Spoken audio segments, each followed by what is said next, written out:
নবনীরদনিন্দিত কান্তিধারম রসসাগর নাগর ভূপবরম। ओम नमो भगवते वासुदेवाय।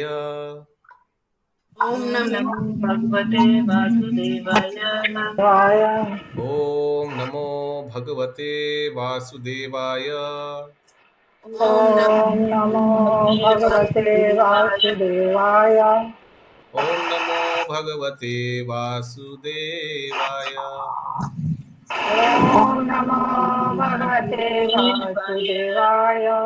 नारायणं नमस्कृत्य नरं चैव नरोत्तमं देवीं सरस्वतीं व्यासं ततो जयामुदीरये। नष्टप्राय सुभद्रेषु नित्यं भागवत सेवया भगवती उत्तमा श्लोके भक्तिर्भवति नैष्टिकी। कृष्णाय वासुदेवाय देवकी नंदनाय च नंदगोपकुमाराय गोविन्दाय नमो नमः। मूकं करोति वाचालं पङ्गुलङ्घयते गिरिं यत्कृपातमहं वन्दे श्रीगुरुदीनतारिणं श्रीचैतन्य ईश्वरं परमानन्दमाधवम्।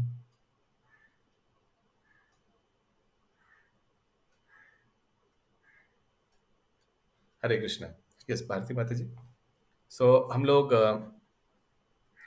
आज श्रीमद् भागवतम के पहला स्कंद के पहला अध्याय के दूसरा श्लोक स्टार्ट करेंगे। पिछले दिन हम लोग पहला श्लोक किया था। पहला श्लोक एक्चुअली संबंध श्लोक है। ये श्रीमद् भागवतम का पहला जो 3 श्लोक है संबंध, अभिधेय और प्रयोजन। हाँ, तो आज हम लोग दूसरा वाला जो कर रहे हैं ये अभिधेय।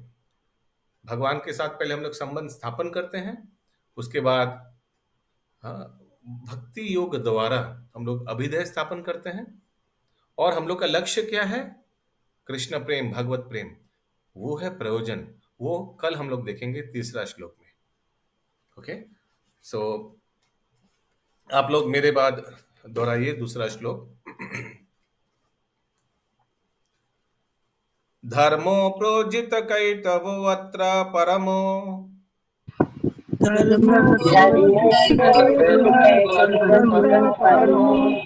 निर्मत् शरणं सतम्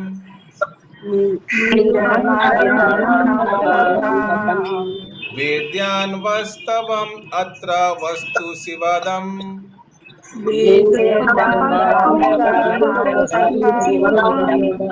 तपोत्रयोन्मूलनम् श्रीमद्भागवते महामुने कृत किम्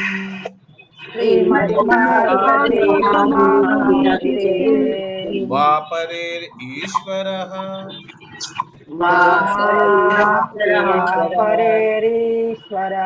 सद्योरिद् अवरुध्यते अत्र कृतिभिः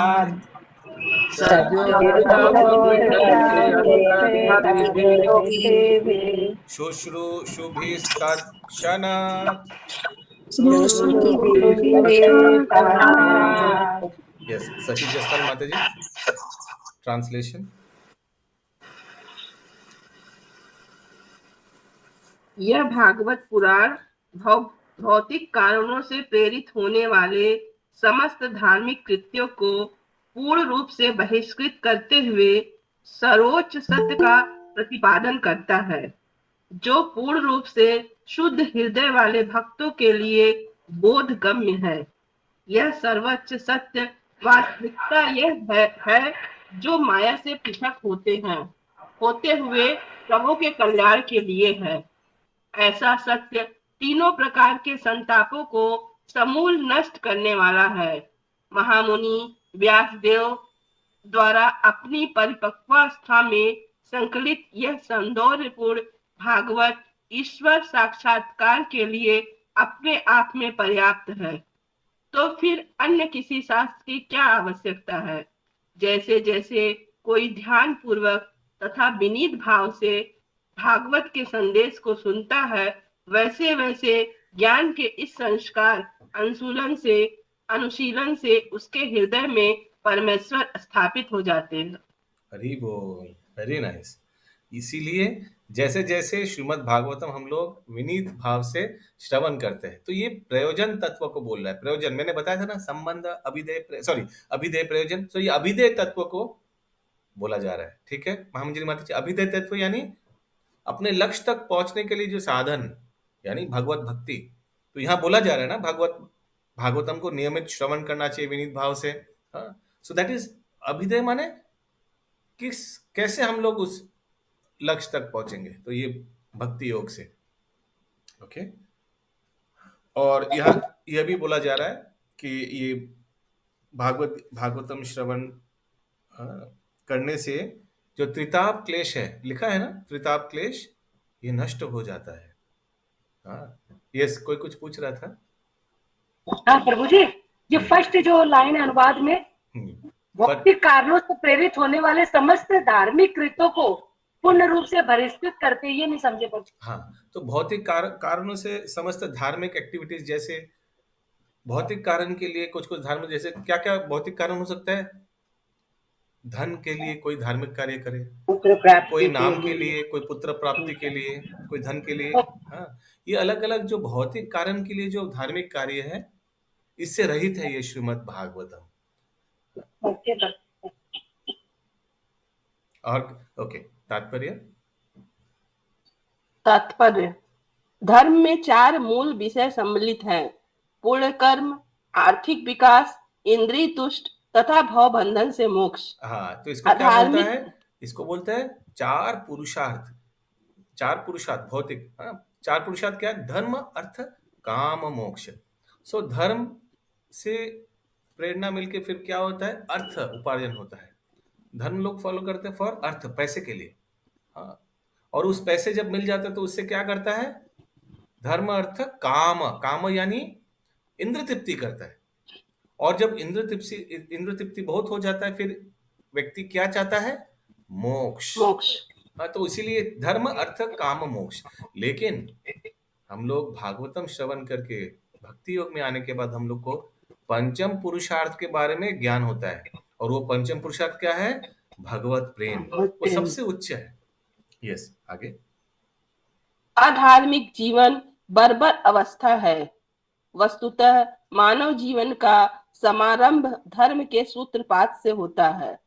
आहार, निद्रा, भय तथा मैथुन, ये पशु जीवन के 4 नियम लक्षण है। ये चारों पशुओं तथा मनुष्यों में समान रूप से लागू होते हैं, किंतु मनुष्यों में एक अतिरिक्त कार्य धर्म होता है। धर्म के बिना मनुष्य जीवन पशु जीवन से ज्यादा अच्छा नहीं है। अतः प्रत्येक मानव समाज में धर्म का कोई न कोई रूप पाया जाता है, जिसका उद्देश्य आत्म साक्षात्कार है और जो ईश्वर के साथ मनुष्य के शाश्वत संबंध को बताने वाला है। किसी का कोई प्रश्न है?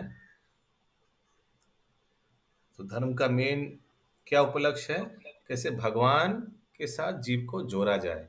उसीलिए भक्ति को योग बोला जाता है। योग, भक्ति योग है ना। योग मतलब जोड़ना, भगवान के संग संबंध बताया गया ना। यस, कंटिन्यू माता जी। मानव सभ्यता की निम्नतर अवस्थाओं में भौतिक प्रकृति पर प्रभुत्व दिखाने के लिए सदैव होड़ लगी रहती है। दूसरे शब्दों में हम कह सकते हैं कि इंद्रियों को तुष्ट करने के लिए निरंतर स्पर्धा चलती रहती है। ऐसी प्रवृत्ति के वशीभूत होकर मनुष्य धर्म की ओर मुड़ता है। इस तरह वह कुछ भौतिक लाभ प्राप्त करने के लिए पूर्ण कर्म या धार्मिक कार्य करता है, किंतु यदि ऐसे तो ये धर्म, अर्थ, काम, मोक्ष का बारे में बताया जा रहा है। धर्म करता है, फिर थोड़ा कुछ भौतिक लाभ, पैसा, उपार्जन के बारे में। 1-2 लाइन पीछे जाइए माता जी, फिर से पढ़िए। ऐसी प्रवृत्ति के वशीभूत होकर मनुष्य धर्म की ओर मुड़ता है। इस तरह वह कुछ भौतिक लाभ प्राप्त करने के लिए पूर्ण कर्म या धार्मिक कार्य करता है। धर्म हो गया, अर्थ हो गया। हाँ, किंतु यदि ऐसे भौतिक लाभ अन्य साधनों से प्राप्त हो जाते हैं तो तथाकथित धर्म उपेक्षित हो जाता है।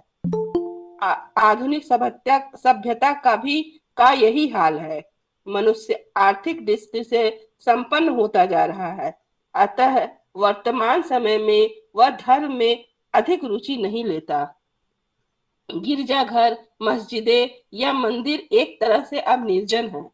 लोगों की रुचि अपने पूर्वजों द्वारा बनाए गए धार्मिक स्थलों में न होकर फैक्ट्रियों, दुकानों तथा सिनेमा घरों की ओर अधिक है। इससे यह सिद्ध होता है कि धर्म का आचरण किसी न किसी आर्थिक लाभ के लिए ही किया जाता है। आर्थिक लाभ की आवश्यकता इंद्रिय तृप्ति के लिए पड़ती है। प्रायः इंद्रिय तृप्ति की खोज से ऊबकर मनुष्य मोक्ष मोक्ष की ओर मुड़ता है और परमेश्वर से तदाकार होने का प्रयत्न करता है। फलस्वरूप ये सारी दशाएं केवल इंद्रिय तृप्ति के विभिन्न प्रकार बन जाती है। All the states are simply different types of sense gratification. वही इस विस्तार में बोला जा रहा है जो हम लोग आगे पढ़े, धर्म अर्थ काम मोक्ष, 4 पुरुषार्थ। किसी का कोई प्रश्न है, कोई लाइन, कोई जगह अटक रहा है? Okay, good. नेक्स्ट, पिंकी माता जी आप पढ़ना चाहेंगे?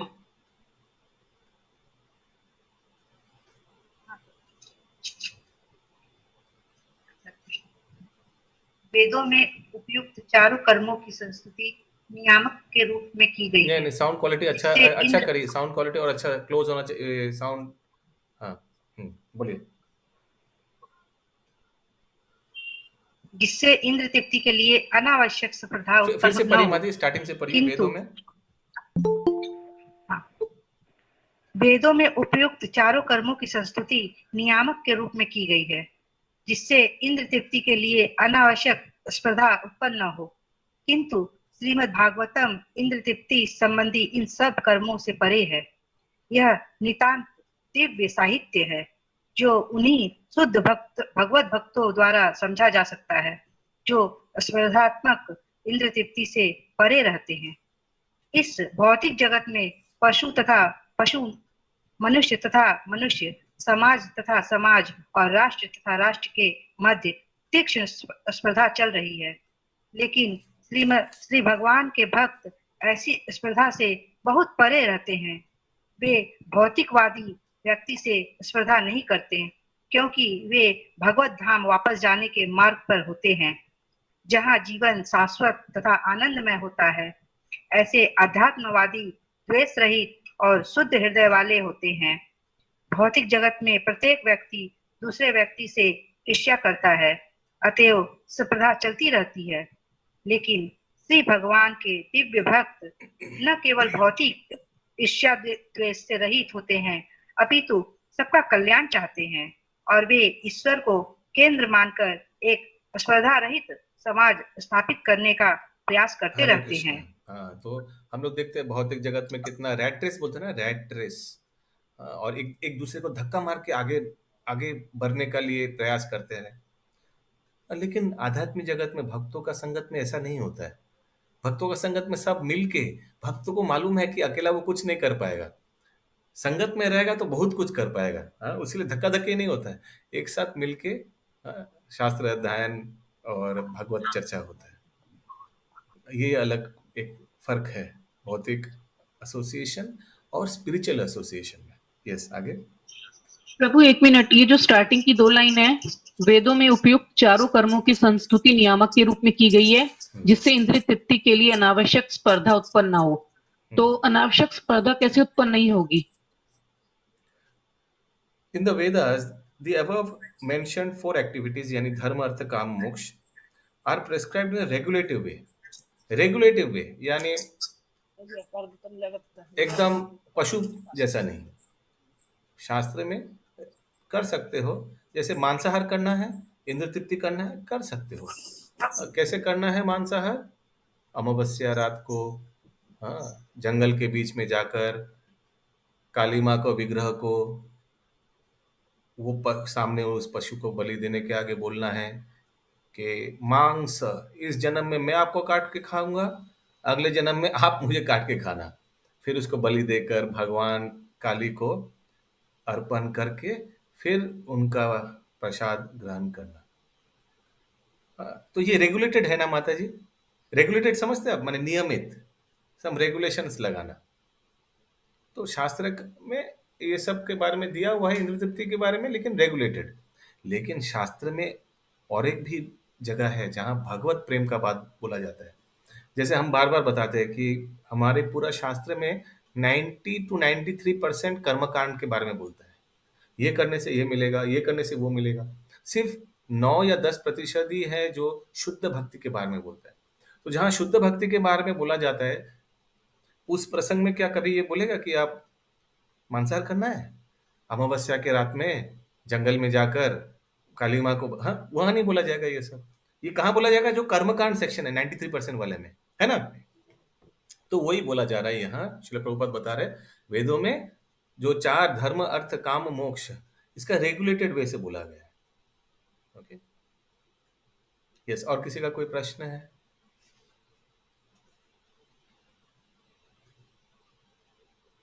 लेकिन श्रीमद् भागवतम में ये सब कुछ बोला नहीं गया है, इंद्र तृप्ति के बारे में, रेगुलेशन बारे कुछ नहीं, एकदम डायरेक्ट। हाँ, भगवान का गुण कीर्तन। हाँ, उसीलिए हम लोग को क्या इस्कॉन में बोला गया है कोई को कि इंद्र तृप्ति करो, थोड़ा रेगुलेटेड वे में करो। पहले पहले तो हम लोग सबको बोलते हैं हाँ करो, कोई बात नहीं, क्लास में आइए। लेकिन जब कोई दीक्षा विक्षा ले लेता है, थोड़ा आगे बढ़ जाता है, तब क्या हम लोग को ये बोला जाता है धर्म अर्थ काम मोक्ष करना, थोड़ा रेगुलेटेड वे में करना? नहीं, हम लोग को भक्ति योग के इवन फैक्ट सुन के भी तो आप लोग चौंक जाएंगे। अभी हजम माने ये धर्म अर्थ काम मोक्ष, अर्थ के बारे में भी बोला गया। एक समय आना चाहिए जब, हाँ, अर्थ को त्याग करके, इवन गृहस्थ को बोला गया है अर्थ को त्याग करके, जो वानप्रस्थ संन्यास जो स्टेज है उसमें अर्थ के बारे में सोचना ही नहीं है। One should be fully dependent on supreme Lord Krishna. धर्म अर्थ काम मोक्ष और कृष्ण प्रेम, तो एवरी, सो या आगे। प्रभु एक प्रश्न है, जैसे Yes. आप बोले कि भागवतम में ये बोला गया कि इसके बारे में नहीं सोचना है, लेकिन रूप गोस्वामी जी तो अपने उदाहरण से प्रस्तुत किए। हाँ बोलिए रूप गोस्वामी। वो गृहस्थ के लिए रूल मतलब एग्जाम्पल दिए थे ना कि 50% खुद के लिए रख के और वो सब करके। हाँ, सो जब ये आई मीन ऐसे वो गृहस्थ लोग को लिए ये सब रेगुलेशंस दिया है, लेकिन जब भागवतम सन्यास लोगों का बारे में बताते हैं, सन्यास लोग तो कुछ रख ही नहीं सकते हैं, अपना कुछ हो ही नहीं सकता। इनफैक्ट अगर सन्यासी का ये भी रूल है, अगर भिक्षा में कुछ मिला उसको इमीडिएटली सेवा में लगाना है, कुछ संचय नहीं कर सकता। आप लोग मालूम है ये बात? सन्यासी कभी संचय नहीं कर सकते, he can not save anything. तो अलग अलग तो ये आश्रम, प्रभु सन्यासी के लिए मतलब गृहस्थ लोग के लिए नहीं है ना? यस, लेकिन गृहस्थ आश्रम का भी तो एक लिमिट है। गृहस्थ आश्रम के बाद तो वानप्रस्थ और सन्यास भी आता है माता जी। गृहस्थ लोग के लिए भी तो गृहस्थ आश्रम एक समय त्याग करके वानप्रस्थ और सन्यास में जाना है। ओके, यस, आगे। स्पर्धा रहित समाज की वर्तमान समाजवादी विचारधारा कृत्रिम है, क्योंकि उसमें तानाशाह के पद के लिए स्पर्धा चलती है। एक्चुअली वो स्टेज में जब गृहस्थ लोग सन्यास वानप्रस्थ, ये स्टेज में अगर पीछे साधन है ना, तो भगवान पे शरणागत होना मुश्किल है। अगर पीछे बैंक बैलेंस है, ये है वो है, तो बीमारी के एकदम अंतिम समय में भी व्यक्ति कृष्ण को समर्पण नहीं करेगा। वो सोचेगा डॉक्टर को कैसे और बड़ा बड़ा हॉस्पिटल में जाकर अपना चिकित्सा करके मृत्यु से बच जाए, है ना, वही प्रयास करेगा। हालांकि जो भक्त है जिनका कुछ है ही नहीं, बैंक अकाउंट में फाका पड़ा हुआ है, उनका जब अंतिम समय आएगा वो क्या करेगा? वो भगवान को ही बुलाएगा। When you have nothing to fear, nothing to worry about. एकमात्र अवश्य रोकी कृष्ण विश्वास पालन। रोकी पे माने अगर वो भगवान उसको मृत्यु भी देगा तो वो भी रक्षा ही है, क्योंकि वो अपने पास बुला रहा है अपने धाम में। लेकिन प्रभुपाद जी तो मना किए ना सन्यास लेने के लिए कलयुग में, मतलब प्रभुपाद ने सन्यास लेने के लिए नहीं मना किया। प्रभुपाद बोला घर छोड़ने मना किया। प्रभुपाद ने बोला कलयुग में जंगल में कहाँ जाएंगे, कहाँ भटकेंगे, इससे अच्छा घर में रहो और निकट जो इस्कॉन सेंटर है उससे जुड़ा रहो, यही सन्यास है। मैं बताया था फिर, सन्यास में 4 प्रकार का है, कुटीचक, बहुथक, परिव्राजक आचार्य, परमहंस। तो सन्यासी घर छोड़ के दूर जाने का दरकार नहीं है, कहाँ जाएगा घर छोड़ के। तो कुटीचक, बहुधक, थोड़ा अपने आप को थोड़ा साइड करके, पूरा संसार परिवार वाले बच्चे लोग बड़ा हो गया, दादा दादी सब कुछ है, जो भक्त है वो थोड़ा अपने आप को साइड करके अपना एक छोटा अरेंजमेंट बना लिए, वहीं अपने भजन साधन का, और खुद भगवान को प्रसाद बनाकर भोग लगाता है, क्योंकि बाकी सब अंडा मच्छी वाले हैं, है ना, लेकिन खुद अच्छा अपने हाथ से रंधन करके अपना गोविंद जी को भोग लगाकर वो प्रसाद ग्रहण करता है, और बाकी लोग जो खाए खाए, तो वो थोड़ा साइड हो जाते हैं, उसको बोलते हैं कुटीचक, कुटिया में बहुदक, बहुदक माने कुछ साइड होकर कुछ दो चार के साथ एक साथ रहना, तो वैसे ही, जो सिमिलर माइंडेड है। आगे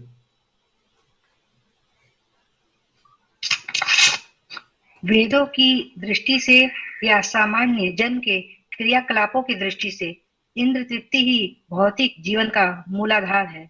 वेदों में 3 मार्ग बताए गए हैं। पहला श्रेष्ठतर लोकों की प्राप्ति के उद्देश्य से सकाम कर्म करना, दूसरा है देवलोक जाने हेतु विभिन्न देवताओं की पूजा करना, और तीसरा है परम सत्य तथा उनके निर्विकार पक्ष का साक्षात्कार करके उससे तदाकार होना। ये सब के बारे में वेद में विस्तार रूप में बताया गया है, विस्तार रूप में। हाँ, ये कर्म कांड में आता है। वेद में मूल ये 3 चीज बताया गया। फिर से पढ़िए पिंकी माता जी, बहुत ध्यान से सब सुनिएगा। एक, पहला है श्रेष्ठतर लोकों की प्राप्ति के उद्देश्य से सकाम कर्म करना। हाँ, तो दूसरा अच्छा है ऊपर ऊंचा लोक में जाने के लिए, स्वर्ग लोक, जनलोक, तपलोक, महरलोक जाने के लिए क्या क्या सकाम कर्म करना पड़ेगा। ये लोग पठन करता है शास्त्र, इसमें इसके लिए पठन करता है, मालूम है, भगवान को प्राप्ति करने के लिए नहीं। हाँ, और आप लोग को मालूम है, वो मैं बताया था ना, बड़ा बाजार में मैं 2-3 बार देखा है, ऐसे एक चार्ट है, लोगों का दुकान में चिपका हुआ है वॉल में। हाँ, कुत्ते को रोटी खिलाओगे तो ये मिलेगा, पिजन को क्या बोलता है हिंदी में, कबूतर को दाना खिलाओगे तो ये मिलेगा। वो आप लोग को मालूम है, ऐसे चार्ट देखा है अपना किसी ने? हाँ, ये ऊंचा लोक प्राप्त, हाँ ऐसे ऊंचा लोक प्राप्त होगा, ये मिलेगा, ये फल मिलेगा। तो शास्त्र भी यही बताते हैं कैसे ऊंचा, how to go to higher planets. लेकिन शिला प्रभुपाद बताते हैं how to go to Krishna Loka, वो हम लोग को समझाते हैं। तो इसमें फंसे रहेंगे तो कभी भगवान के धाम नहीं जा पाएंगे, उन्नत धाम जा पाएंगे जहां, लेकिन भगवान नहीं, जहां भोग तृप्ति भाषा तृप्ति का बहुत ज्यादा बड़ा मात्रा में है। जैसे यहाँ हम लोग जो इंद्र तृप्ति करते हैं ना, स्वर्ग लोक में सुषमा माता जी इंद्र तृप्ति का और ज्यादा साधन है, और in a big way, big fashion. जैसे सोचिए कोई ऑर्डिनरी सिनेमा हॉल और कोई मल्टीप्लेक्स, फर्क है ना दोनों में, दोनों में तो पिक्चर देख रहे हैं, दोनों में इंद्र तृप्ति, लेकिन स्वर्गलोक मल्टीप्लेक्स जैसा है। वहां आप रेडी रिक्लाइनर के ऐसे करके एकदम लेट जा सकते हैं चेयर में, वैसे भी चेयर है, और फिर पॉपकॉर्न खा सकते हैं, गर्मा गर्म आपको दे जाएगा हाथ में पॉपकॉर्न, आपको जाना नहीं पड़ेगा। हाँ, और बहुत अच्छा एसी चलेगा, साउंड क्वालिटी बहुत हाई है। तो इंद्र तृप्ति का हायर साधन। नेक्स्ट क्या है 2 नंबर? दूसरा है देवलोक जाने हेतु विभिन्न देवताओं की पूजा करना। हाँ, तो माने वो संबंध हो गया अभी अवैध है। ठीक है, वहां जाना है देवलोक, ठीक है, कैसे जाओगे? अरे उस देवी देवता का पूजा करो। हाँ, आपको शनि देव का ऐसे ऐसे करके पूजा करना चाहिए, और आपको अगर शिव जी को प्रसन्न करना है तो ऐसे ऐसे ऐसे ऐसे करना चाहिए। इंद्र को प्रसन्न करना है, हाँ, खेती वेरी अच्छा चाहिए, फसल अच्छा चाहिए, ठीक है, बारिश चाहिए ना उसके लिए, डोंट वरी, इंद्र को प्रसन्न करना है तो ये ऐसे ऐसे ऐसे ऐसे करो। तो ये सब डिटेल में दिया हुआ है वेदों में, इसको कर्मकांड बोलता है। ये सब पढ़ के क्या फायदा? ये सब पढ़ के थोड़ी भगवान के धाम जा पाएंगे, ये सब करके थोड़ी भगवान कृष्ण पे श्रद्धा आएगा, तो दूसरा देवी देवता पे श्रद्धा आ जाएगा। अरे पैसे के लिए, बारिश के लिए, हाँ करना पड़ेगा इन लोगों को थोड़ा तेल मालिश। हाँ, आगे तीसरा क्या है? तीसरा है परम सत्य तथा उनके निर्विकार पक्ष का साक्षात्कार करके उसे तदाकार होना। देखिए, अगर थोड़ा कुछ अच्छा दिया भी है उसमें भी गड़बड़ है। परम सत्य के बारे में अगर दिया भी है उसमें भी बोल रहा है कैसे उनमें विलीन होने के लिए, कैसे खुद भगवान बन जाने के लिए। अगर भगवान के बारे में बोला भी गया है तो ये भी बोला गया है कि कैसे भगवान बन सकते हो तुम, कैसे भगवान में विलीन हो सकते हो। इसको बोलते हैं सायुज्य मुक्ति या एकात्व। तो पूरा गड़बड़ी गड़बड़ दिया हुआ है जो हम लोग को दरकार नहीं है वेदों में। हम लोग को बहुत चुन करके पढ़ना चाहिए, नहीं तो वेदों में ही हम लोग फंस जाएंगे। वो चैप्टर में पढ़े थे ना हम लोग, वेद के बहुत मीठा वाणी में हम लोग कैसे फंस सकते हैं। क्या था वो चैप्टर का नाम? वो बहुत लंबा था, 4 दिन। मूर्तिमान वेदों की, वेदों द्वारा कृष्ण का महिमा, स्तुति, सॉरी नहीं स्तुति, मूर्तिमान वेदों द्वारा। तो उसमें फंसना नहीं है। उसीलिए वेद अध्ययन मत कीजिए, डायरेक्ट इस्कॉन का प्रभुपाद का किताब खरीदीजिए। ये वेदों का सार है और अच्छा से समझाया हुआ है श्रील प्रभुपाद।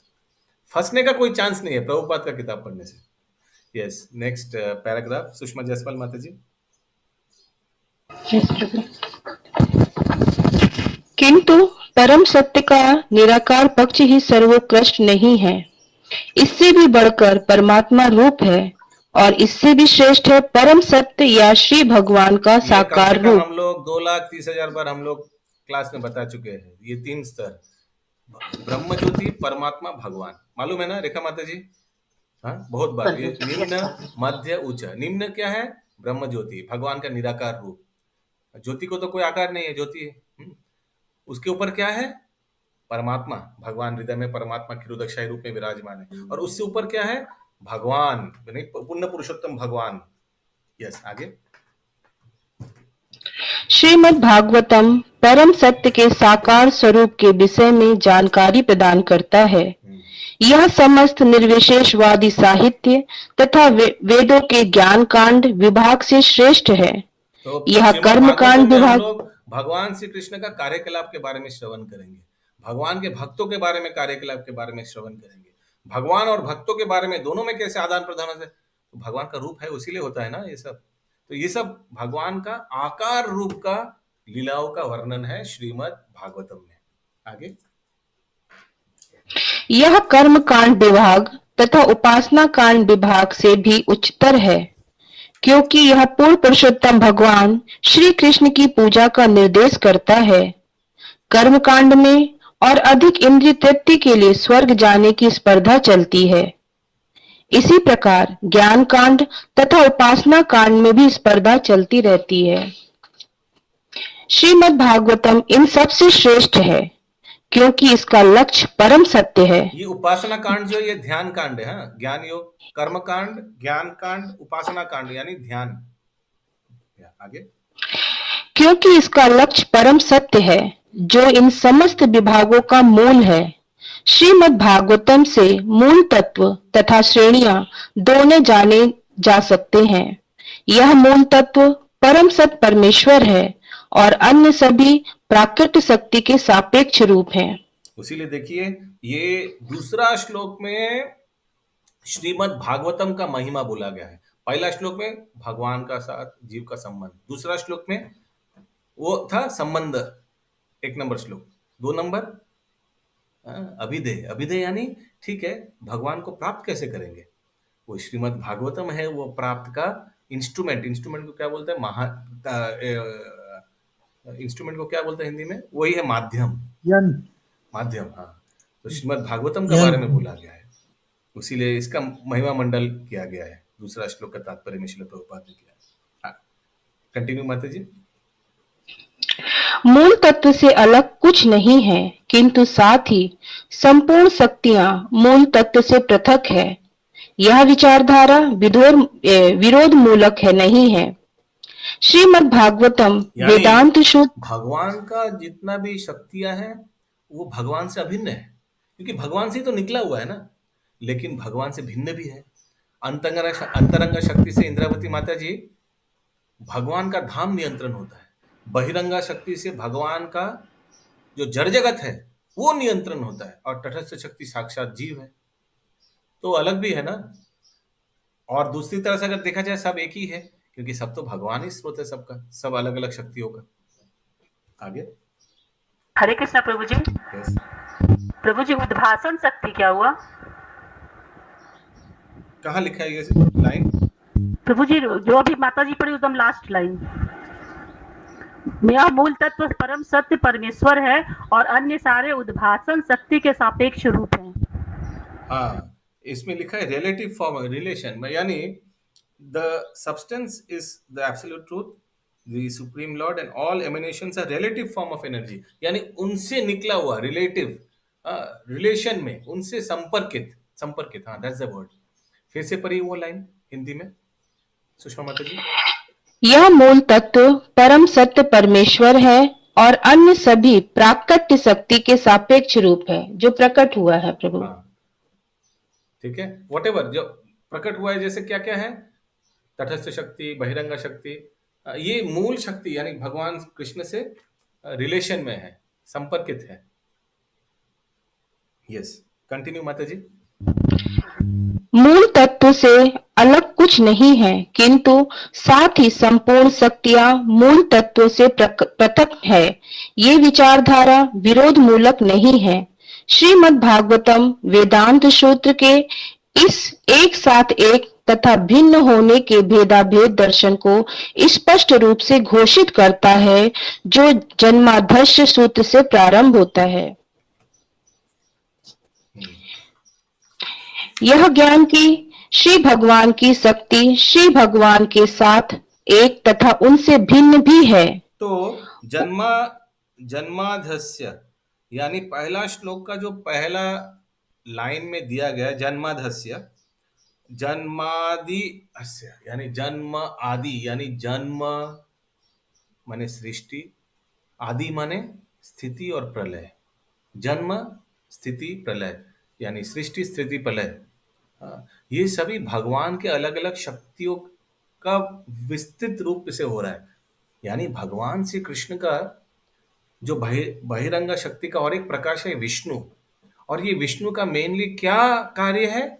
जन्मादि अस्य, यानी ये विष्णु तत्व जो है इसी से ब्रह्मा निकलता है जो सृष्टि करता है, एक विष्णु निकलता है जो पालन करता है, और शिवजी भी ब्रह्मा से निकलता है, रुद्र, जिनका कार्य क्या है? संहार। तो ये जन्मादि अस्य भी भगवान का ही एनर्जी से ही होता है। अगर देखा जाए तो कृष्ण का एनर्जी से ही हो रहा है, यही यहां बोला जा रहा है। आगे तो उसको एक बार फिर से समझाइए, जन्माद्यस्य वाला। जन्मादि अस्य यानी जन्म आदि। सो प्रभु जी इस लाइन को पूरा श्रीमद् भागवत वेदांत सूत्र के इस एक तथा अनेक, उनका बोल देते हैं, फिर ये पूरा लाइन समझाइए तो उनका भी हो जाएगा प्रभु जी। अच्छा, परस्पर विरोधी वाला समझ में आया कि भगवान का शक्ति एक भी है और विभिन्न, माने भगवान से अभिन्न है और भगवान से अलग भी है। क्योंकि अलग अलग इनके लिए प्रतिष्ठा देवता है या देवी है, जैसे भगवान के बहिरंग, ये समझ में आया ना? ओके, इसके बाद में तो ये परस्पर विरोधी नहीं है, परस्पर विरोधी माने कॉन्ट्रडिक्टरी नहीं है। कोई बोल सकता है अभी बोल रहे आपकी शक्ति एक ही है और फिर बोल रहे शक्ति भगवान से भिन्न भी है और अभिन्न भी है, तो ये परस्पर विरोधी नहीं है। Shrimad Bhagavatam explicitly promulgates this simultaneously one and different philosophy of the Vedanta Sutra which begins with जन्मादि अस्य सूत्र। श्रीमद् भागवतम ये एक और अनेक का जो अचिंत्य भेदाभेद तत्व है इसी से शुरू होता है, क्योंकि श्लोक का पहला जो वर्ड है जन्मादि अस्य, इसी से ही पता चलता है कि भगवान कृष्ण जड़ जगत को संभालने के लिए जन्म आदि अस्य से अपने आप को विस्तार करता है, यानी अपने आप को विष्णु रूप में जन्म आदि अस्य यानी जन्म स्थिति प्रलय, जन्म यानी सृष्टि, स्थिति प्रलय, ये कंट्रोल करता है।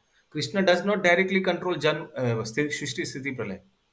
भगवान कृष्ण क्या करता है? ये एक्सपैंड्स इनटू विष्णु, महाविष्णु, कारणोदक्षाय विष्णु, गर्भोदक्षाय विष्णु। फिर हम लोग को मालूम है महाविष्णु के रोम से कोटि कोटि ब्रह्मांड निकल रहे हैं, उसी एक ब्रह्मांड में गर्भोदक्षाय विष्णु प्रवेश कर रहा है, फिर ब्रह्मा जी निकल रहा है, ब्रह्मा जी सृष्टि कर रहा है, पूरा जीव फैल जा रहा है, और क्षीरोदक्षाय रूप में भगवान हर एक जीव के हृदय में निवास कर रहे हैं।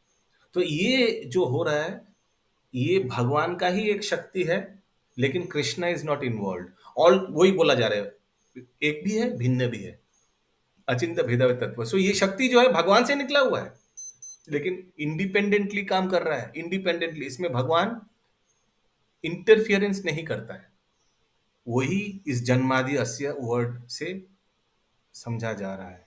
आई don't know, I tried my best. Okay, so ये जो लाइन शशि माता जी आप बोल रहे हैं, ये वही पहला दो लाइन को ही उदाहरण दे रहा है कि श्रीमद् भागवतम इसी से शुरू होता है, अचिंत्य भेदाभेद तत्व से, जन्मादि अस्य से। हरे कृष्ण प्रभु। यस अशोक बोले कि जो कृष्णा इसमें इन्वॉल्व नहीं है, जबकि कृष्णा के द्वारा ऑर्गेनाइज किया गया है। हाँ करेक्ट, ऑर्गेनाइज नहीं, ऑर्गेनाइज मत बोल, ऑर्गेनाइज भी है, माने उसको संभालने के लिए एक नया डिपार्टमेंट बना दिया, विष्णु डिपार्टमेंट। हाँ हाँ, तो ये उनके अधीन भी है और उनके अधीन नहीं भी है, यही ना हाँ, मानना यस, होगा। करेक्ट करेक्ट, एकदम सिंपल वे से, भेदाभेद, करेक्ट। क्योंकि कंट्रोल तो उनका ही है, लेकिन फिर भी डायरेक्टली नहीं है। हाँ, कंट्रोल भी नहीं करता एक्चुअली, छोड़ दिया है, उनके ऊपर छोड़ दिया, हाँ बनाकर छोड़ दिया, भगवान का एक्सपेंशन करके छोड़ दिया, तुम संभालो इस जड़ जगत को, जन्म, हाँ, यानी सृष्टि स्थिति प्रलय तुम संभालो, हम इसमें इंटरफियर नहीं करेंगे। है तो हाँ विष्णु तो कृष्ण ही है, लेकिन हाँ एक्सपैंड करके उनको छोड़ दिया, इंडिपेंडेंट डिपार्टमेंट तुम संभालो। जैसे श्रील प्रभुपाद ने बीबीटी बनाकर छोड़ दिया, इस्कॉन के साथ नहीं है बीबीटी, अलग डिपार्टमेंट है, अलग अलग रजिस्ट्रेशन है, लेकिन उसका कार्य अलग है, बुक छपवाना। लेकिन अंत में तो फिर विष्णु भगवान के पास ही आना पड़ता है, चाहे डिपार्टमेंट जो भी हो, लेकिन लास्ट जहाँ आना पड़ेगा, अंश हो क्यों जाता आना, क्यों पड़ेगा? ना संहार होने के बाद। नहीं, संगार होने के बाद भी आना नहीं पड़ता, संगार होने के बाद महाविष्णु के रोम के अंदर चला जाता है। हाँ, कृष्ण कहाँ इन्वॉल्व है इसमें? ये जड़ जगत में कृष्ण कहाँ इन्वॉल्व है? कृष्ण इन्वॉल्व ही नहीं है अगर देखा जाए तो। कृष्ण किसके लिए इन्वॉल्व है? जो कृष्ण है कृष्ण वो जड़ विष्णु है, जगत वो में तो प्रवेश बात करता है भक्तों के लिए, और अच्छा। हाँ, ये भी बोल सकते हैं जीवों की कृपा के लिए, otherwise Krishna is not involve. ये जो चल रहा है ना, डेली रूटीन चल रहा है, रूटीन काम चल रहा है ना, ये रूटीन काम में भगवान श्री कृष्ण इन्वॉल्व नहीं है। हरे कृष्ण प्रभु जी। यस, गायत्री हरे राधा माता कृष्ण। जी। और विष्णु भगवान के रोम के अंदर सब चला जाता है, फिर जब सृष्टि होता तो उनके रोम के अंदर से तो निकलते हैं। हाँ हाँ, ठीक ठीक बोला आपने। वहीं से जहां कंटिन्यू, जहां रुका था वहीं से कंटिन्यू होता है। जैसे हम उदाहरण देते हैं क्लास में कि रिमोट कंट्रोल है ना, रिमोट कंट्रोल। सोचिए आप पिक्चर देख रहे हैं, पिक्चर देखते अचानक आपको थोड़ा वॉशरूम जाना है, तो क्या करते हैं? पॉज। तो सोचिए एक्टर घुसी मार रहा था, उधर ही रुक गया, पॉज, आपने पॉज बटन दाब दिया। फिर जब आप वापस आते हैं तो क्या करते हैं? प्ले। तो फिर घुसी मार ही देते हैं है ना? तो वैसे ही जब प्रलय हो जाता है, अचानक प्रलय, सोचिए प्रलय हो गया, अभी हम लोग क्लास कर रहे हैं, अभी प्रलय हो गया, तो क्या होगा? हम लोग सब ऐसे क्लास करते करते महाविष्णु के अंदर ही घुस जाएंगे और फिर जब बाद में जब हम लोग का टर्न आया, फिर से सृष्टि किया, फिर से हम लोग क्लास कंटिन्यू करेंगे वैसे ही। हरे कृष्णा प्रभु। Yes. प्रभुपाद जी एक एग्जाम्पल देते हैं कि जैसे कि राष्ट्रपति भवन में राष्ट्रपति हर जगह प्रेजेंट नहीं रहता है, लेकिन उसकी शक्ति हर जगह कार्य करती है, तो ये अचिंत्य भेदाभेद तक का ही एग्जाम्पल हुआ। मतलब राष्ट्रपति तो हर जगह प्रेजेंट नहीं रह सकता, वो होके भी नहीं होता है और होते हुए भी नहीं होता है। यस, प्रभुपाद उदाहरण देता है कि हाँ, प्राइम मिनिस्टर बोलते हैं कि हाँ, शायद राष्ट्रपति क्या देता है प्रभुपाद, ये शायद प्रभुपाद ने ये एग्जांपल दिया है कि हम लोग प्राइम मिनिस्टर का अनुभूति कर सकते हैं नियम कानून देखकर। हालांकि प्राइम मिनिस्टर वहां इन्वॉल्व नहीं है, लेकिन हम लोग जो लॉज देखते हैं, लॉज, नियम कानून देखते हैं, सेल टैक्स में लॉ देना, ये सब किसका प्रतिनिधि है? ये सब किसका एक्सपेंशन है? प्राइम मिनिस्टर का जो एक्सपेंशन है, कि उनका शासन से ये सब हो रहा है ना नियमित। हालांकि प्राइम मिनिस्टर को आकर सेल टैक्स, इनकम टैक्स देखने का दरकार नहीं है, लेकिन एक तरह से तो देखा जाए तो वही तो सब नियंत्रण कर रहा है ना अशोक प्रभु? तो वैसे ही आप सही बोला, कृष्ण तो नियंत्रण कर रहा है लेकिन इन्वॉल्व नहीं है डायरेक्टली। जैसे प्राइम मिनिस्टर इन्वॉल्व नहीं है, प्रेसिडेंट इन्वॉल्व नहीं है, लेकिन उन्हीं का शासन चल रहा है, ये समझ में आता है। यस, कंटिन्यू सुषमा जायसवाल माता जी। यस प्रभु। यह ज्ञान श्री भगवान की शक्ति श्री भगवान के साथ एक तथा उनसे भिन्न भी है। उन मनोधर्मियों पर करारी चपत है जो इस शक्ति को परम पूर्ण के रूप में स्थापित करना चाहते हैं। जब यह ज्ञान वास्तविक रूप से समझ में आ जाता है तो अद्वैतवाद तथा द्वैतवाद की धारणाएं अपूर्ण लगने लगती है। भेदाभेद दर्शन पर आधारित इस दिव्य चेतना का विकास हो जाने से 3 प्रकार के कष्टों से तुरंत ही मुक्ति प्राप्त हो जाती है। यहाँ ट्रांसलेशन में गड़बड़ हो गया, वो लाइन पढ़िए, जब ये ज्ञान को समझ में आता है तो अद्वैतवाद द्वैतवाद वो पढ़िए। जब यह ज्ञान वास्तविक रूप से समझ में आ जाता है तो जब भगवत ज्ञान समझ में आ जाता है, जब कृष्ण तत्व समझ में आ जाता है, तब क्या होता है? तो अद्वैतवाद तथा द्वैतवाद की धारणाएं अपूर्ण लगने लगती हैं। हाँ, इंग्लिश में क्या लिखा है मालूम है? Then monism and dualism. Monism माने शून्यवादी और डुअलिज्म माने द्वैतवादी। तो शून्यवादी और द्वैतवादी, और हिंदी में लिखा है अद्वैतवाद एंड द्वैतवाद, यानी डुअलिज्म। हाँ, डुअलिज्म क्या होता है? द्वैतवाद और अद्वैतवाद, तो दोनों अलग है। मोनिज्म है शून्यवाद, शून्यवाद और अद्वैतवाद अलग है। शून्यवाद बोलता है कि सब शून्य हो जाएगा, जैसे बुद्धिस्ट लोग बोलता है। एनीवेज, तो यही बोलना चाह रहे श्रील प्रभुपाद, जब हम लोग कृष्ण तत्व को समझ में आ जाता है तब निराकारवादी या अद्वैतवादी, शून्यवादी, ये सब हम लोग को समझ में आता है कि ये सब बोगस है, बोगस बोगस। अगर आप लोग को अभी कोई बोले कि इस जन्म के बाद सब शून्य हो जाएगा, तो आप लोग मान लेंगे? कोई बोगस है। तो बुद्धिस्ट थियरी तो वही है, शून्यवादी थियरी है। बुद्धिज्म लोग निर्वाण चाहते हैं, निर्वाण माने मोक्ष चाहता है, मालूम है ना? निर्वाणा उन लोग का टर्म है, निर्वाणा, मोक्ष चाहता है।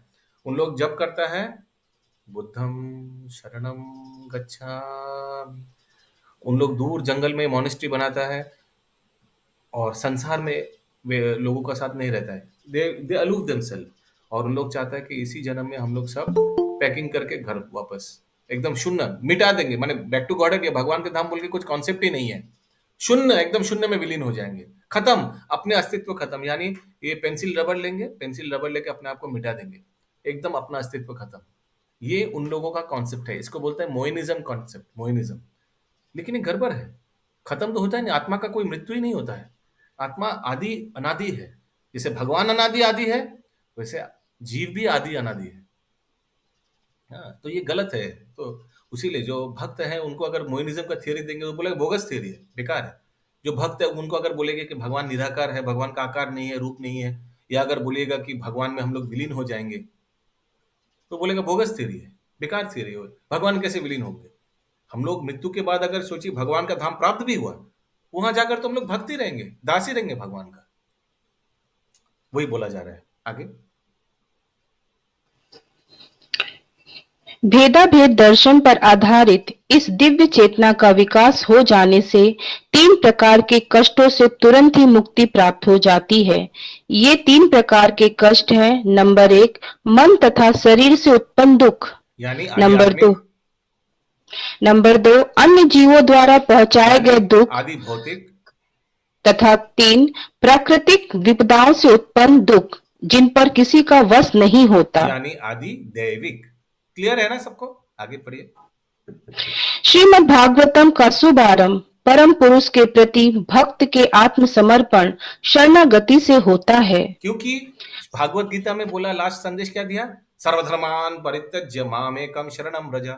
वहां से शुरू होता है श्रीमद् भागवतम। यानी वन इज एक्सपेक्टेड, जो भागवतम अध्ययन कर रहा है, he is expected to already भगवान कृष्ण को भगवान बोल के स्वीकार कर लिया। This is the pre qualification.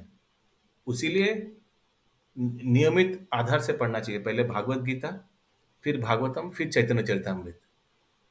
तो आप अगर आप श्रीमद् भागवतम अध्ययन कर रहे हैं, that means you have already accepted Krishna as the supreme personality of godhead, पूर्ण पुरुषोत्तम भगवान। क्योंकि इसी ज्ञान से भागवत गीता खत्म होता है, जहां कृष्ण बोल रहा है सर्वधर्मान परित्यज्य माम एकम। एकम, एकम वर्ड के लिए इतना इंपॉर्टेंट, शरणम भज। किसी का कोई प्रश्न है इस प्रसंग मत में? आगे। श्रीमद् भागवतम का शुभारंभ परम पुरुष के प्रति भक्त के आत्मसमर्पण शरणागति से होता है। भक्त भली भांति जान रहा होता है कि वह श्री भगवान से एक होते हुए भी उनकी स्थिति उनके नित्य दास के रूप में है। भौतिक अवस्था में मनुष्य झूठे ही अपने आप को आसपास की सब चीजों का स्वामी मानता है। इसीलिए वह जीवन के 3 प्रकार के संतापों से सदैव पीड़ित रहता है। किंतु ज्यों ही उसे नित्यदास के रूप में अपनी वास्तविक स्थिति का पता चल जाता है, वह तुरंत इन सभी कष्टों से मुक्त हो जाता है। जीव जब तक भौतिक प्रकृति पर प्रभुत्व जताने का प्रयास करता है, तब तक वह परमेश्वर का दास नहीं बन सकता। श्री भगवान की सेवा अपने आध्यात्मिक स्वरूप की विशुद्ध चेतना में की जाती है। इस सेवा से वह समस्त भौतिक अवरोधों से तुरंत मुक्त हो जाता है। हरि बोल। तो भगवान का सेवा तमोगुण या रजोगुण से नहीं होता है, शुद्ध सतगुण में ही होता है। तो तो हम लोग जब सेवा करते हैं तो हम लोग शुद्ध स्थिति में पहुंच जाते हैं। हालांकि थोड़ा मिश्रित रहता है, कभी कभी हम लोग सेवा करते हैं लेकिन आलसी रहता है, थोड़ा तमोगुण का उसमें आभास रहता है, लेकिन क्योंकि भगवान को ही हम लोग अर्पण कर रहे हैं अल्टीमेटली, जाने अनजाने, इच्छा अनिच्छा शक्ति, तो सतोगुण, शुद्ध सतोगुण का आभास रहता है। किसी का कोई प्रश्न है अभी तक? कोई लाइन में, कोई वर्ड में, कोई सेंटेंस में, कहीं कोई फ्रेज में? यस संगिनी शर्मा। प्रभु यस इंद्रावती माता जी। प्रभु अद्वैतवाद और द्वैतवाद दोनों का थोड़ा समझ में नहीं आया। हाँ, अद्वैतवाद यानी द्वैत, द्वैत शब्द क्या क्या? डुअलिटी, यानी ठंडा गरम, डुअल, धनी गरीब, डुअलिटी। और अद्वैत यानी नॉन डुअलिटी, यानी एकात्व, एक। तो भगवान, अद्वैत माने भगवान में विलीन हो जाना, वो अद्वैतवादी बोलता है। लेकिन वैष्णव लोग जब अद्वैत शब्द का इस्तेमाल करता है तो ये समझ लेना चाहिए कि भगवान से वो एक है, माने भगवान का अंश है। ठीक है, भगवान में विलीन होने का बात नहीं, अंश है लेकिन दास है। अभी अभी हम लोग पढ़ा, भगवान के अंश है हम लोग लेकिन दास है। कोई बोल सकता है भगवान से निकला हुआ है तो भगवान जैसे ही है ना? नहीं, भगवान से निकला हुआ है लेकिन है दास। तो हम लोग द्वैतवाद में है तो नहीं, अद्वैतवाद, वैष्णव अद्वैतवाद में है, क्योंकि अद्वैतवाद का गलत मीनिंग भी है।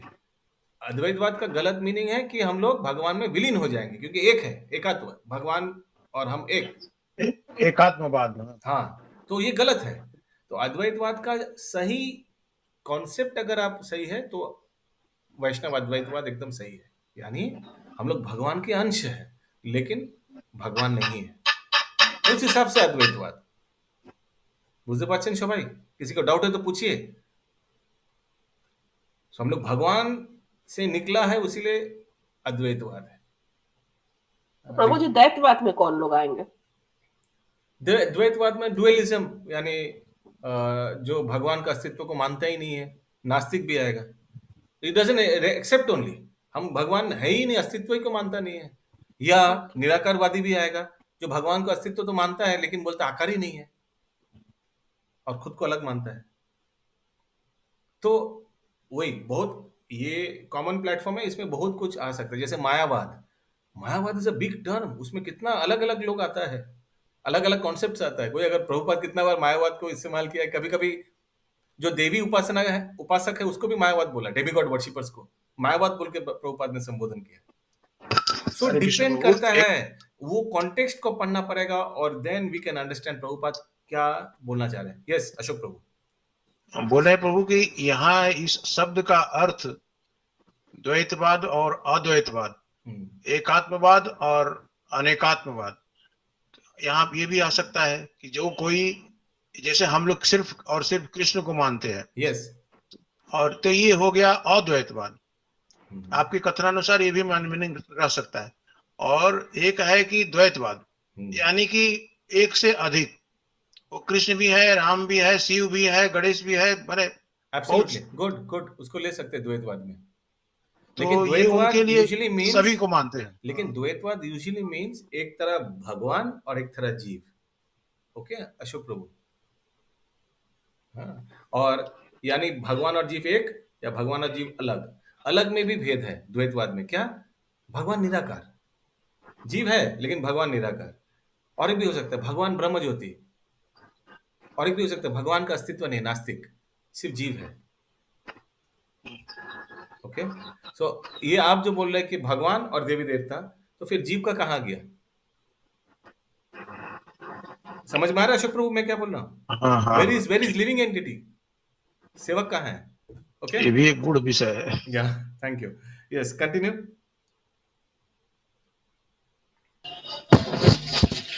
इस दिव्य संदेश नहीं यार,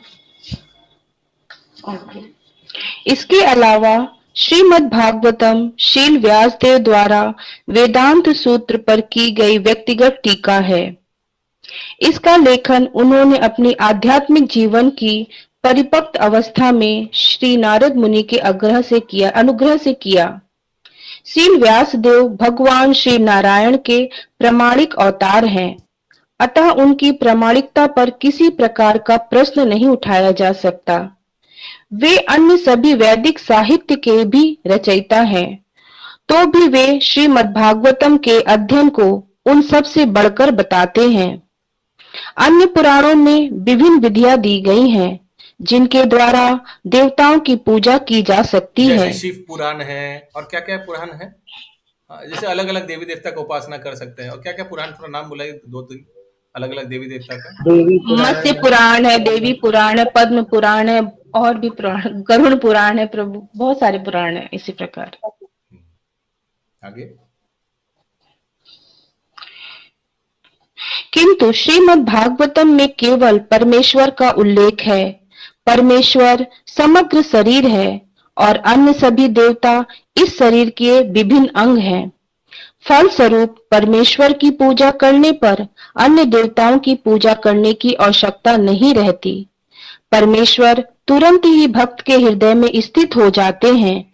भगवान श्री चैतन्य महाप्रभु ने श्रीमद् भागवतम को निर्मल पुराण बताया है, अतः यह अन्य समस्त पुराणों से भिन्न है। सोचिए, 18 पुराण है और भागवतम को निर्मल पुराण बोला गया है। इसका मतलब क्या? बाकी 17 क्या है? निर्मल नहीं है, उसमें मिश्रित है, थोड़ा मिला हुआ है, गंडगोल है। क्योंकि दूसरा में देवी देवता का उपासना के बारे में पद्धति बताया गया है। तो वो तो सर्वोच्च स्तर नहीं है, ये समझ लेना है। वही तो बोल रहा है प्रभुपाद कि इतना पुराण रहते वक्त, लेकिन महाप्रभु ने किसको अमल पुराण बोला है? भागवतम को। ठीक है, आगे। इस दिव्य संदेश को ग्रहण करने की उचित विधि, बाकी सब शास्त्र का अध्ययन करने का कोई जरूरत नहीं है।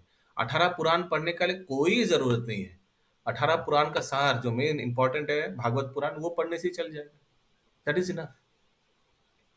इनफैक्ट कोई बोले प्रभु जी मेरे पास समय है, पढ़ ले देना, मेरा भागवत हो गया, बाकी 17 पढ़ लेते हैं ना। नहीं, मत पढ़िए, उसमें फंस जा सकते हैं, उसमें उल्टा फंस सकते हैं। उसीलिए एक्स्ट्रा ग्रंथ पढ़ने का कोई दरकार नहीं है।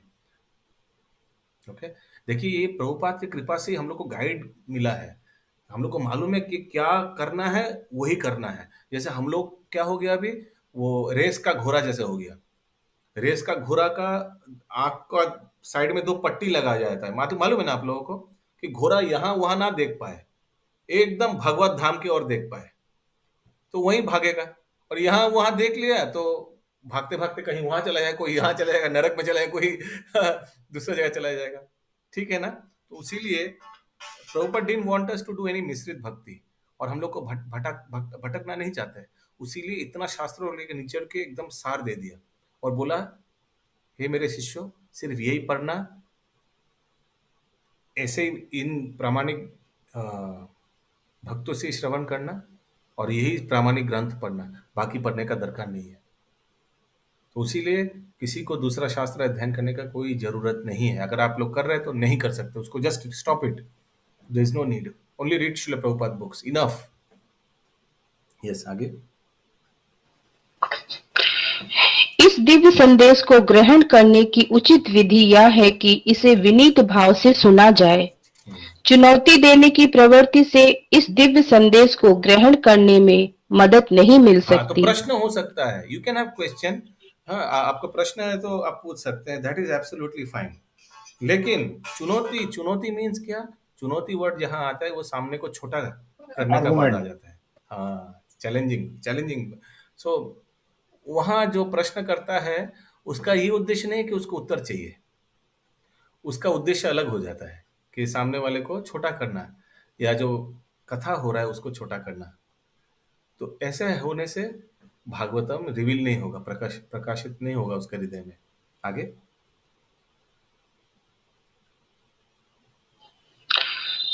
यहाँ पर उचित मार्गदर्शन के लिए जो एक शब्द प्रयुक्त है वह है शुश्रू। प्रभु इसको क्या बोलते हैं? शुश्रूषा।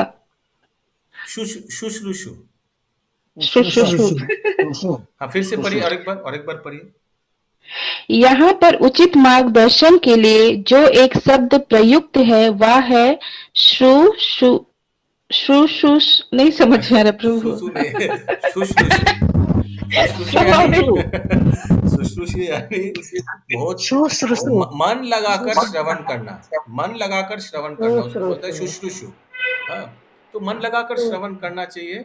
कोई देखिए, श्रवण करने का पद्धति है, मैं कितना बार ये बोल चुका हूँ, फिर से मैं बोल रहा हूँ कि अपने हाथ में नींद नहीं है, लेकिन अगर हम बेड पे लेटे लेटे भागवतम सुनेंगे, अगर नींद आ गया तो नींद को दोष मत दीजिए, खुद को दोष दीजिए, है ना। तो जो जो अपने हाथ में, जैसे एक टेबल चेयर, एक अध्ययन करने के लिए, या आप कुछ आसन में बैठे, जैसे श्रील प्रभुपाद जब बैठते थे, एक लाइट जलाइए। अगर सोचिए हम पूरा अंधेरा रखकर हमें अभी बैठे ना, तो नींद आना स्वाभाविक है ना। हाँ? या सोचिए हम पिछले 18 घंटा सोया नहीं और अभी भागवतम क्लास करने बैठे हैं, तो नींद आना स्वाभाविक है ना। हाँ? तो ये सब ठीक रखना है, नहीं तो इसका सटीक अध्ययन नहीं हो पाएगा, अन्याय होगा। ओके, उसीलिए शुश्रूषु बहुत इंपॉर्टेंट है भागवतम के लिए, मन लगाकर श्रवण करना, क्योंकि ये ग्रंथ का अंत में अगर हम लोग नियमित श्रवण कर लिया तो शास्त्र तो यही बताते, कल भी हम लोग श्रवण किया है कि हम लोग का बहुत प्रगति होगा कृष्ण भक्ति में। या आगे, और आज श्रील प्रभुपाद ने क्या कहा, भारती माता थोड़ा शेयर कीजिए, श्रील प्रभुपाद ने क्या कहा आज, वो हमने भेजा था व्हाट्सएप ग्रुप में, बहुत अच्छा कोट था। डेली 2 घंटा श्रीमद् भागवतम या तो गीता अध्ययन करना चाहिए। हाँ, फिर क्या होगा उससे हम भगवान के पास चले जाएंगे, हमारा कृष्ण भगवान में मन और आगे हो जाएगा। Correct, very nice. ये तो आप करा रहे हैं प्रभु जी, ये प्रभुपाद की कृपा से हो पा रहा है। ये सब किताब हम लोग का पास उपलब्ध है, पीडीएफ उपलब्ध है, टेक्नोलॉजी उपलब्ध है, घर में बैठे बैठे शास्त्र अध्ययन कर पा रहे, भक्तों का संगत ले पा रहे हैं। बहुत भाग्यवान है हम लोग, अहो भाग्य, अहो भाग्य। यस, महामंजरी माता जी पढ़िए, क्या लिखा है, और थोड़ा ऊपर मत, ये वाला नहीं, और थोड़ा ऊपर, और ऊपर, एक सेकंड पढ़िए। हाउ कैन, इसमें तो इंग्लिश में आ रहा है तो। हाँ तो पढ़िए, क्या और कोई पढ़िए, प्रभु मैं पढ़ूं? बिलाती बोल कोई है? हाँ पढ़िए। How can one easily make advancement in Krishna consciousness? यानी if your प्रश्न क्या है? यानी हाँ, आप कैसे कोई व्यक्ति कृष्णा कॉन्शियसनेस में एडवांस मतलब प्रगति कर सकता है तो आसानी क्या से? उत्तर दिया? प्रभुपाद बोले हैं, if your mind become absorbed at least 1 or 2 hours daily in the transcendental subject matter of Srimad Bhagavatam, Bhagavad Gita and other books, then very easily you will make your advancement in Krishna consciousness. अगर इसका मतलब है, अगर आप अपने मस्तिष्क को observe करते हैं, मतलब पढ़ने में लगाते हैं कम से कम 1 या 2 घंटा डेली, तो जो भागवतम का और भगवत गीता का आध्यात्मिक ज्ञान है या दिव्य ज्ञान है, वो आपको बहुत आसानी से समझ में आएगा और वो कृष्णा कॉन्शियसनेस में आपको एडवांस बनाएगा। हरि बोल, श्रील प्रभुपाद की जय। यस, कंटिन्यू सुषमा जायसवाल माता जी। मनुष्य को इस दिव्य संदेश को सुनने हेतु उत्सुक रहना चाहिए। भारती माता जी निष्ठापूर्वक कंप्यूटर में तुम फटाफट ये खोल दिया। यस, फिर से पढ़िए। मनुष्य को इस दिव्य संदेश को सुनने हेतु उत्सुक रहना चाहिए। निष्ठा पूर्वक सुनने, श्रवण करने की कामना ही इसकी पहली योग्यता है। बोल, पहली योग्यता रहना चाहिए, उत्सुक रहना चाहिए, उत्साह रहना चाहिए। श्रीमद् भागवतम बोला जा रहा है, अमल पुराण श्रीमद् भागवतम, हाँ, उसके लिए उत्सुक रहना चाहिए। Yes, next. कम भागशाली व्यक्ति इस श्रीमद् भागवतम को सुनने में बिल्कुल रुचि नहीं दिखाते। इसकी विधि सरल है, किंतु इसे व्यवहार में लाना कठिन है। भाग्यहीन व्यक्तियों को व्यर्थ ही सामाजिक तथा राजनीतिक बातें सुनने हेतु पर्याप्त समय मिल जाता है, किंतु जब उन्हें भक्तों की सभा में श्रीमद् भागवतम सुनने हेतु आमंत्रित किया जाता है तो वे सहसा हिचकिचाने लगते हैं। देखिए, कभी कभी आप लोग कितना भाग्यवान हैं, जैसे सौनक आदि ऋषि हाँ सुन रहे थे, श्रवण कर रहे थे। जैसे परीक्षित महाराज के साथ और भी साधु लोग सुन रहे थे, वैसे ही आप लोग सब ये श्रील प्रभुपाद का भागवतम तात्पर्य ये सब श्रवण कर रहे हैं। भागवतम का 18,000 श्लोक श्रवण करने वाले हैं। अहो भाग्य, बहुत भाग्य है हम लोग, हरि बोल। भाग्य है। यस, आगे सुनने कभी कभी श्रीमद् भागवतम के पेशावर पाठक सहसा श्री भगवान की गुह्यम लीलाओं की चर्चा करने लगते हैं और उनकी व्याख्या यौवन अश्लील साहित्य के रूप में करते हैं।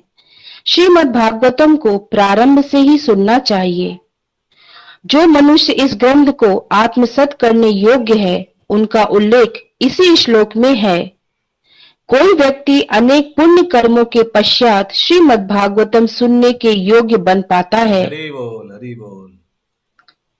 महामुनि शील व्यास देव बुद्धिमान एवं विचारवान व्यक्तियों को आश्वासन देते हैं कि श्रीमद् भागवतम का श्रवण करने से उन्हें श्री भगवान का साक्षात्कार हो सकता है। वेदों में वर्णित साक्षात्कार की विभिन्न अवस्थाओं को पार किए बिना इस संदेश को ग्रहण करने हेतु समस्त सहमत होने मात्र से मानव परमहंस